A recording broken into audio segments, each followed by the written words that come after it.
തലസ്ഥാനത്ത് പാടുപെട്ട് സ്ഥാനാർത്ഥിയെ കണ്ടെത്തിയപ്പോൾ ഇടതുപക്ഷത്ത് പാളയത്തിൽ പട. പ്രതിഷേധവുമായി ജനാധിപത്യ കേരള കോൺഗ്രസ്. സുധീർ കരമനയെ സ്ഥാനാർത്ഥിയാക്കിയതും അറിയിച്ചില്ലെന്ന് ഡോക്ടർ കെ.സി. ജോസഫ്. സുധീർ ജയിക്കുമോ തോൽക്കുമോ എന്ന് പറയുന്നില്ലെന്നും പ്രതികരണം.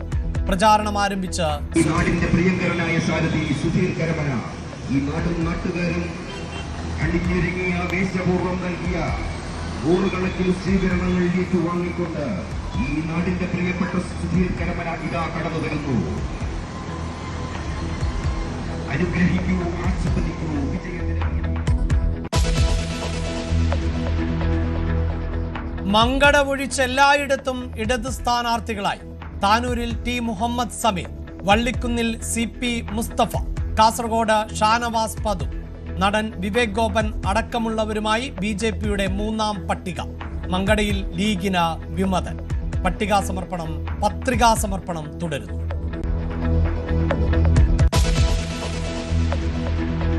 ജനമനസ്സിന്റെ അകത്ത് സ്ഥായിയായ സ്ഥാനമുണ്ടാക്കി നാടിനെ ഉള്ള കയ്യിലെടുത്ത് ഈ നാടിനെ മാറ്റിമറിക്കാൻ സാധിക്കുന്ന ഒരു തെരഞ്ഞെടുപ്പായി നമുക്കതിനെ മാറ്റേണ്ടതായിട്ടുണ്ട്.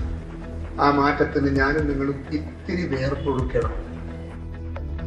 ജയിക്കാൻ വിയർപ്പൊഴുക്കേണ്ടി വരുമെന്ന് കെ. സുധാകരൻ കണ്ണൂർ മണ്ഡലം കൺവെൻഷനിൽ പങ്കെടുത്തു. TO മോഹന് വോട്ട് ചെയ്യണമെന്ന ആഹ്വാനം.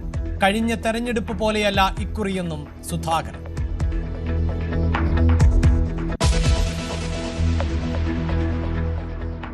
സീറ്റ് കിട്ടാത്തവരെ അനുനയിപ്പിച്ച് VD സതീശൻ. എല്ലാവർക്കും സർക്കാരിൽ സുപ്രധാന പദവി നൽകുമെന്ന് KC വേണുഗോപാൽ.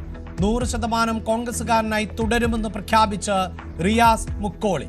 പട്ടാമ്പിക്കാർക്ക് നൽകിയ വാക്ക് പാലിച്ചു. വിമതനായ ഷാഫി പട്ടാമ്പിയെ പറഞ്ഞു ബോധ്യപ്പെടുത്തും.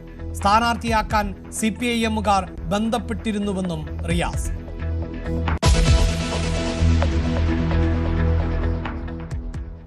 തിരുവനന്തപുരത്തുകാരായ കുടുംബം എറണാകുളത്ത് ജീവനൊടുക്കിയത് കുടുംബ പ്രശ്നം മൂലം.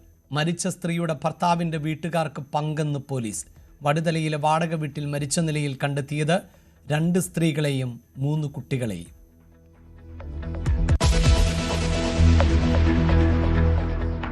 വോട്ടെടുപ്പിന് മുമ്പ് ക്ഷേമ പെൻഷനുകൾ നൽകാൻ സർക്കാരിന്റെ നീക്കം. ഈ മാസത്തെ പെൻഷൻ 25-ന് ശേഷം. ഏപ്രിലിലേത് ഈ മാസം 31 കഴിഞ്ഞ് നൽകുമെന്നും സർക്കാർ.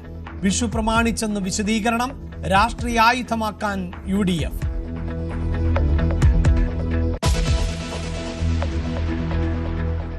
യുദ്ധം അവസാനിപ്പിക്കുന്നത് പരിഗണനയിലെന്ന് ട്രംപ് പറഞ്ഞിട്ടും പരസ്പരം ആക്രമണം തുടരുന്നു. ഡിഗോ ഗാർഷ്യ US ബേസിന് നേരെ ഇതുവരെ കാണാത്ത മിസൈൽ തൊടുത്ത ഇറാൻ. ആക്രമണത്തിൽ വ്യാപക പ്രതിഷേധം. ഇറാനിലെ നതാൻസ് ആണവ നിലയം ആക്രമിച്ച് ഇസ്രായേൽ. ഇറാൻ പ്രസിഡന്റിനെ വിളിച്ച് ഗൾഫിലെ ആക്രമണങ്ങളിൽ പ്രതിഷേധം അറിയിച്ച് പ്രധാനമന്ത്രി നരേന്ദ്രമോദി.